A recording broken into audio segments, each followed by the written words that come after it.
It is my pleasure to now introduce our keynote address of the day. Mr. Antti Peltomäki is the Deputy Director General of the Internal Market, Industry, Entrepreneurship and SMEs Directorate General since February of 2012. And in this function, Mr. Peltomäki is responsible for industrial transformation and advanced value chains, including consumer, environmental, and health industries, as well as innovation and advanced manufacturing directorates. Before that, he was the Director General in the Information Society and Media Directorate General, where he was first responsible for research cooperation and thereafter for regulatory policy in telecommunications, media, and internet fields. Mr. Peltomäki has also worked as the head of the Commission's representation in Helsinki from 2006 to 2007, and prior to joining the Commission in 2006, he worked for almost 10 years in the office of the Prime Minister of Finland, initially as the State Undersecretary and then the State Secretary for European Affairs. A lawyer by training, he began his career as a coordinator of international research and training courses at the Helsinki University of Technology. Please join me in welcoming Mr. Peltomäki. Thank you for being here.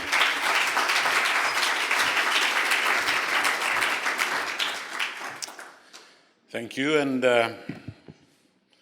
it's still before, so it's good morning, I guess. And it's a great pleasure to be here. I know that I think there might be a lot of expectations that I think that what I'm going to say where Commission is heading, but before I would like to put a bit wider framework where we are in terms of the kind of policy making. And of course, I guess that all of you were carefully listening to President Juncker when I think that he was speaking and addressing the Parliament and State of the Union speech. And I think that in there you had kind of elements which were very close or relevant to IP issues and especially I think the wider industrial policy considerations. And it was the same day that we adopted kind of industry policy communication and kind of logic trying to identify how kind of industry policy has been, I think, mainstream throughout the kind of different policies that we are having under different kind of flagships, being them digital single market or single market strategy or capital markets union, circular economy, energy union, so that I think that's definitely, I think, certain kind of attempt to assess what are the kind of state of European industry today, where we are strong, where we are having weaknesses, and then trying then also to identify that what this Commission has already done together with the other stakeholders, including the Member States and the Parliament, but also I think that they're trying to look a bit beyond perhaps the mandate of this Commission, and in the end there was very much of the kind of open invitation for the stakeholders to contribute on really identifying the challenges and I think that kind of future avenues where we are supposed to go. In that kind of a document, which was I think called Industry Policy Strategy, I think that of course you are having kind of a full recognition of that. I think that we have been very strong in kind of high value added complex industrial products and services, and I guess that it's still today one of our strengths in the European industry. I think that if you look at the background figures, I think that amazingly, I think we have been able to integrate in the kind of a global value chains, and I think that perhaps thanks to the single market we are having in Europe, I think that the kind of European companies are having relatively strong regional kind of value chains that they can benefit whenever I think that they are really looking for the global marketplace. And of course, I think that where we are identifying certain kind of real gaps, comparing ourselves with the other kind of regions of the world, investment gap, so that we are clearly, I think that still below the kind of long-term average of industrial investments, and perhaps where we are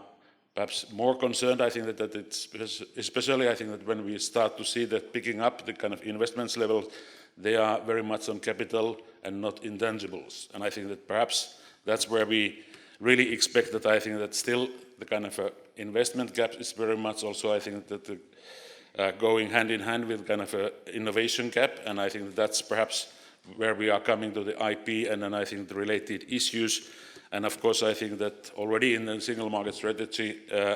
and I think digital single market strategy, we identified the role of the IP. We also very much, I think that very early on, I think that we're raising our voice, that I think that we are looking carefully what's ongoing in the kind of world of standard essential patents. And I think that whenever we feel that I think that we are ready and willing, I think that we are coming up with the kind of a certain kind of initiative, whatever format, and I guess that you have already been discussing that, and I guess that some of you might have certain kind of versions of that kind of drafting exercise that has been ongoing in Commission, I think that for a long time. I think that perhaps it's not going to be major surprises. But perhaps before going the kind of actual work on a kind of standard essential patents, I would say a few words about, I think that how we see that perhaps the challenge that we are having. I think that whenever looking kind of the performance of the European industry, I think that we clearly, I think, identify that we are having kind of a really global technological leaders in Europe. And I think that then one of the challenges that we definitely have is that I think that the diffusion of technology is not really taking place, I think, throughout the value chain. And I think that especially kind of our small and medium-sized companies are, I think, that very cautious and are perhaps not easily finding their way. And whenever you have been discussing about 5G and IoT, I think whenever we had part of the kind of digitalization of European industry initiative, also the kind of ICT priority plan for standardization, and I think that there were full recognition that I think that we are looking for certain type of the different type of the constituencies that have to meet and find way to really, I think, also handle these kind of standard essential patents that are very much coming from the digitalization towards the kind of non-ICT part of industry. And I guess that the discussions that you have had, I think that there has been ongoing debates on all different kind of levels, that I think that how to strike the balance. And I think that how kind of technology providers and I think that then kind of implementers, being them automotive or engineering or kind of whatever type of the industries, can really feel that I think that there is a kind of a level playing field and a certain kind of a real platform where I think that the certain basic rules are common to each other, even if I think that perhaps the experiences of the past are quite different. And I guess that whenever discussing kind of a Industry 4.0 kind of a constituency, I think the last 2-3 years, I think that of course you can see certain kind of a hesitation of how to really start to do the kind of a business with the kind of ICT players. But of course I think that we have moved very much, I think that forward, and of course I think that there we are having certain kind of real elements where we think that we should really find the ways to address, and I think that it's a question that I think we identified 3 topics to be addressed whenever we are trying to think that where are the bottlenecks or where are the problem areas. And I guess that all in all, I think that they can be identified that it's a really question of transparency, it's a question of the valuation, it's the enforcement, and of course I think that these are the elements that we are still working on. So I think that's where we are having also the meeting tomorrow with all key services, trying really to perhaps validate certain kind of work that has been done so far, and before it's really raised to the kind of our policy masters to make them their policy judgment. But of course I think that we are, as I think that already known widely, that I think that we are perhaps having certain kind of a guidance document in mind, trying to identify how to really, I think, facilitate a smooth licensing environment for SEPs in Europe. Especially, I guess, that we try to understand that I think that how these different kind of traditional constituencies can meet each other, and then what are the ways and means for us in the Commission to provide certain kind of help in addressing these 3 topics. And of course, I think the first issue is the kind of opaque information about SEP exposure. And today, with the increasing numbers of the SEPs, it's difficult to identify the patent holders assess their large portfolio, and verify the essentiality of those patents. I guess that this is widely recognized kind of a challenge, but of course I think then comes to kind of questions that how to address, who should really be, I think that providing much more clarity and then transparency in the kind of a system. But of course I guess that if it's done, we strongly believe that there is a huge kind of a benefit for all the players around the kind of a SEP licensing environment. And of course the second is the kind of element is the unclear valuation of the patent technologies and definition of friend. We believe that of course it's kind of a market players in the first place that has to be really, I think that up to this kind of a challenge. But of course we know from the past that it has never really been easy. And if there is now something that we can provide, I think that we can think of certain kind of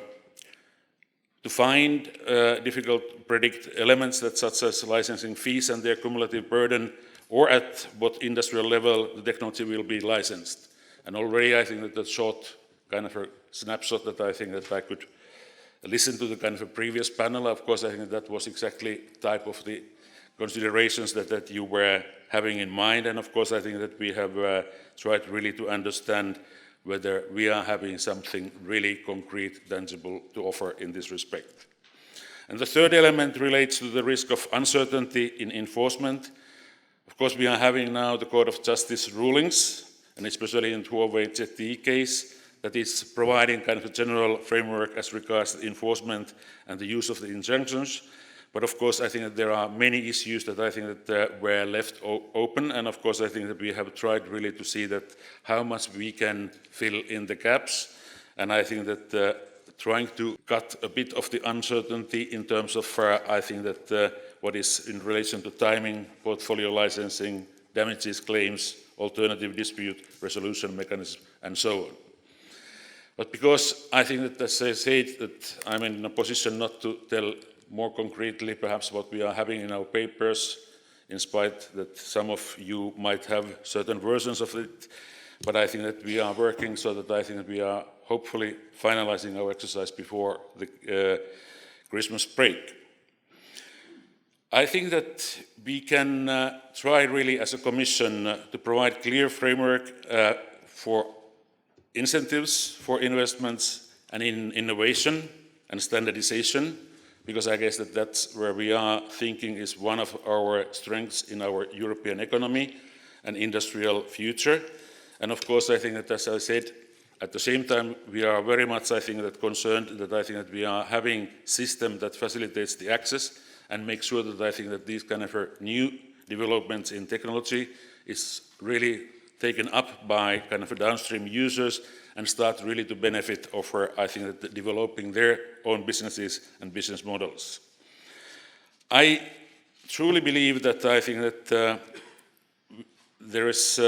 we need a guarantee that the companies outside the ICT sectors and consumers as well are fully benefiting from the potential of digitalization. And I guess that that has been very much one of the drivers of the Commission policy in different fields. And of course, I think that's where we are also assessing that how much we can really achieve through this kind of a guidance. Perhaps this can be only achieved with a transparent, predictable market system for SAP licenses. And I think that, of course, we know that I think that whatever I think that we are trying to achieve in terms of the transparency front and then enforcement,